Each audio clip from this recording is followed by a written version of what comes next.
오늘 하나님께서 우리에게 주시는 말씀은 사도행전 17장 10절에서 15절까지 말씀입니다. 사도행전 17장 10절에서 15절까지 말씀 우리 함께 읽겠습니다.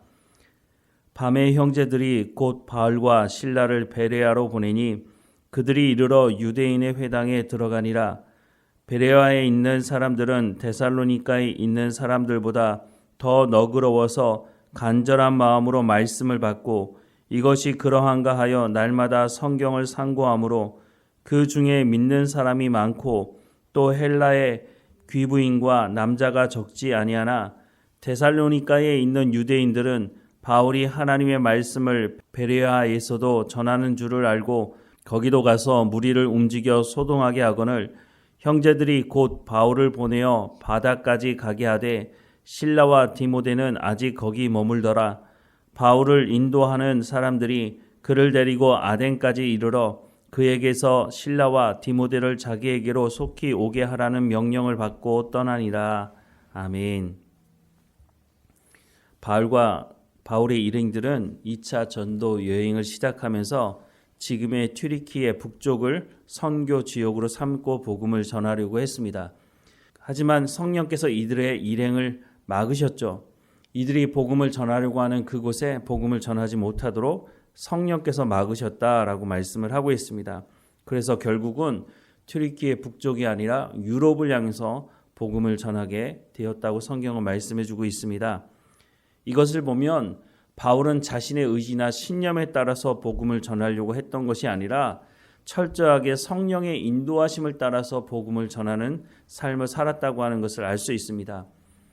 바울과 바울의 일행들이 하나님의 말씀을 따라서 또 성령의 인도하심을 따라서 복음을 전하기 위해 유럽으로 향하게 되었다고 하는 것은 바울의 의지와 신념이 아니라고 분명히 말씀을 드리지 않았습니까? 그렇다면 성령께서 인도하시는 길이니 그 다음부터는 고속도로를 달리는 것처럼 모든 상황이 열려야 되지 않을까요? 그런데 그렇지 않았다는 것이죠.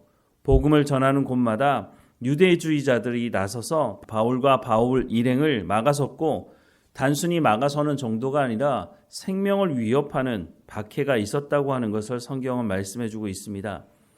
사도행전 17장 5절부터 7절 말씀해 보면 그러나 유대인들은 시기하여 저자의 어떤 불량한 사람들을 데리고 떼를 지어 성을 소동하게 하여 야손의 집에 침입하여 그들을 백성에게 끌어내려고 찾았으나 발견하지 못함에 야손과 몇 형제들을 끌고 읍장들 앞에 가서 소리 질러 이르되 천하를 어지럽게 하던 이 사람들이 여기도 이름에 야손이 그들을 맞아 들였도다. 이 사람들이 다 가이사의 명을 거역하여 말하되 다른 임금 곧 예수라 하는 이가 있다 하더이다 라고 주장을 하고 있습니다. 유대주의자들의 생각은 지역에 따라 다른 것이 아니라 똑같은 생각을 하고 있는 것을 봅니다. 예수님을 잡아 죽이려고 했던 이 사람들이 뭐라고 그때 말했습니까? 요한복음 19장 15절과 16절 말씀해 보면 그들이 소리 지르되 없이 하소서 없이 하소서 그를 십자가에 못 박게 하소서. 빌라도가 이르되 내가 너희 왕을 십자가에 못 박으랴? 대제사장들이 대답하되 가이사 외에는 우리에게 왕이 없나이다 하니 이에 예수를 십자가에 못 박도록 그들에게 넘겨주니라 라고 말씀을 하고 있습니다. 유대주의자들은 자신들의 기득권과 이익을 위해서는 수단과 방법을 가리지 않는 사람이라고 소개가 되어 있는 것을 봅니다. 물론 이 유대주의자들도 메시아가 오기를 학수고대했던 사람들이 맞습니다. 하지만 자신들이 기대하는 메시아와 하나님께서 보내시겠다고 하는 메시아가 참 많이 다른 모습을 보이는데요. 이들이 기대했던 메시아는 자신들의 기득권을 유지시켜주고 더 풍요로움을 가져다주는 그런 우상을 섬기는 사람들과 똑같은 생각을 하고 있었다고 하는 것입니다. 이들이 예수님을 죽이려고 한 것도 자신들의 기대에 차지 않았기 때문에 자신들의 요구를 받아들이지 않았기 때문에 결국은 예수님이 자신들의 기득권을 다 뺏어갈 거라고 생각을 했기 때문에 그래서 예수님을 십자가에 못 박아 죽여야 된다고 주장을 하게 된 것이죠. 그런데 이들이 예수님을 십자가에 못 박아 죽이려고 할 때 뭐라고 말했다고요? 가이사 외에는 우리에게 왕이 없나이다 라고 고백하고 있습니다. 이들에게 있어서 왕이 누굽니까? 하나님 아니십니까? 하나님이 왕이신 이 사람들이 뭐라고 주장했다고요? 가이사 외에는 우리에게 왕이 없다라고 말을 하고 있습니다. 예수님을 십자가에 못 박아 죽이기 위해서 이들이 주장했던 것은 바로 예수님을 십자가에 못 박아 죽이기 위해서 이들이 선택한 것은 배교였습니다. 하나님을 부인하는 것이죠. 하나님이 우리의 왕이라고 하는 것을 더 이상 주장하지 않겠다고 하는 것입니다. 가이사 누굽니까? 로마의 황제입니다. 당시의 로마의 황제는 신의 아들로 불려진 사람이었습니다. 그러니 가이사 외에는 우리에게 왕이 없다고 말하는 것은 우상을 섬기는 사람들의 말이 아닙니까? 그런데 예수님을 잡아 죽이기 위해서 이들이 주장했던 것은 우리는 우상을 섬기는 사람들입니다 라고 말한 것과 다르지 않다고 하는 것입니다. 결국은 이들이 그 피를 자신들과 자신의 후손들에게까지 돌리라고 하는 주장까지 하면서 예수님을 십자가에 못 박아 죽이게 되었다고 하는 것입니다. 이런 이들이 바울이 예수님이 하나님의 아들이라고 전하고 있으니 가만둘 수가 없었던 것이죠. 그래서 핍박을 하게 됐고 바울과 바울의 인행은 결국은 데살로니가를 나와서 베레아로 갔다라고 말씀합니다. 오늘 보면 11절과 12절 말씀해 보면 베레아에 있는 사람들은 데살로니가에 있는 사람들보다 더 너그러워서 간절한 마음으로 말씀을 받고 이것이 그러한가 하여 날마다 성경을 상고함으로 그 중에 믿는 사람이 많고 또 헬라의 귀부인과 남자들이 적지 않았다라고 말씀을 하고 있습니다. 지역적인 특색도 있겠지만 사람들 가운데도 하나님의 말씀을 사모하고 듣기를 간절히 원하는 사람들이 있다고 하는 것입니다. 그런데 그냥 듣는 정도가 아니라 정말 하나님의 말씀이 그러한가? 라고 하면서 성경을 살피는 사람들이 있었다고 하는 것이죠. 이곳에서 많은 사람들이 주께 돌아왔다는 것을 성경은 말씀하고 있는데 이곳까지 유대주의자들이 찾아와서 박해하는 모습을 오늘 성경은 또 말씀해주고 있습니다.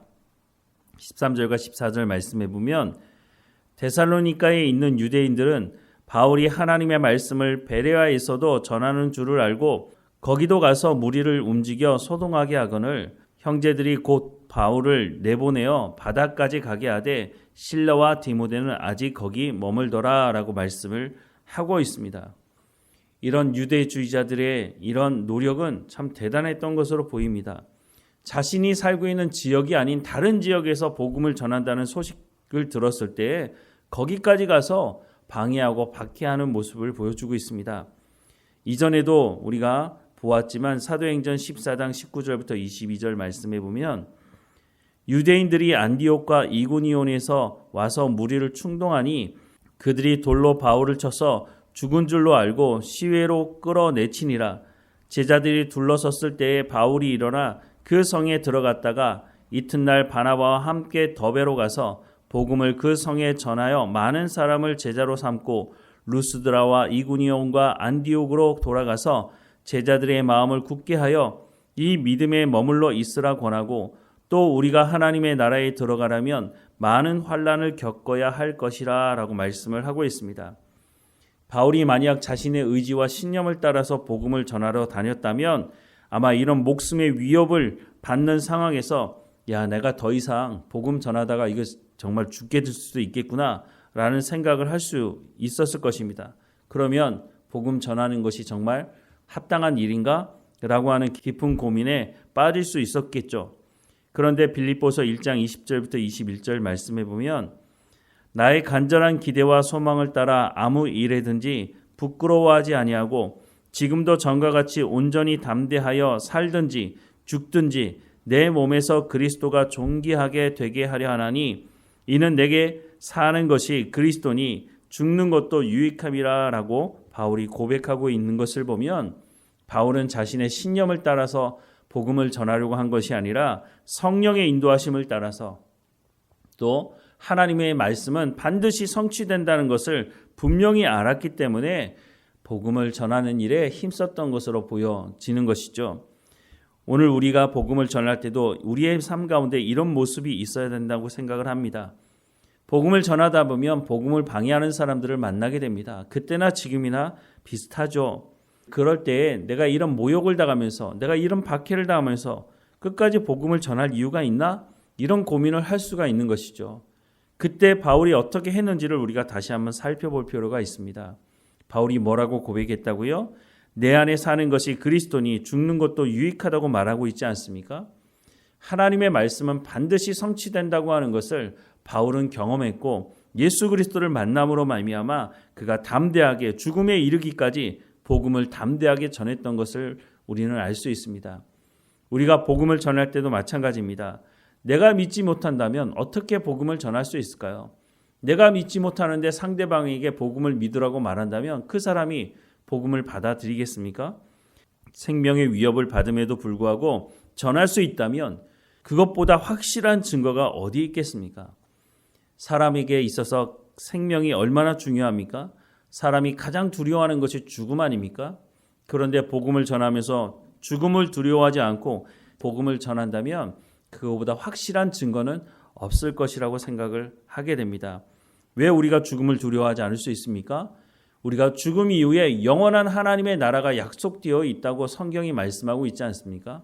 하나님께서 약속하신 말씀은 반드시 이루어지는 것이기 때문에 우리가 죽음을 두려워하지 않고 복음을 전할 수가 있게 되는 것입니다. 우리가 삶을 살아가는 현장에서도 마찬가지입니다. 우리가 왜 하나님의 말씀을 듣고 순종해야 합니까? 하나님의 영원한 나라가 우리 가운데 약속되어져 있고 우리가 이 땅에 살면서도 그 영원한 하나님의 나라를 맛보며 살아갈 수 있는 길이 하나님의 말씀을 듣고 순종하는 길이기 때문에 우리가 하나님의 말씀에 귀를 기울이고 베레아 사람들처럼 정말 하나님의 말씀이 그러한가? 라고 하나님의 말씀에 집중하며 살아가는 이유가 바로 하나님의 말씀은 반드시 이루어진다고 하는 것입니다. 바울이 생명을 다해 복음을 전하는 이유도 바로 여기 있다고 하는 것이죠.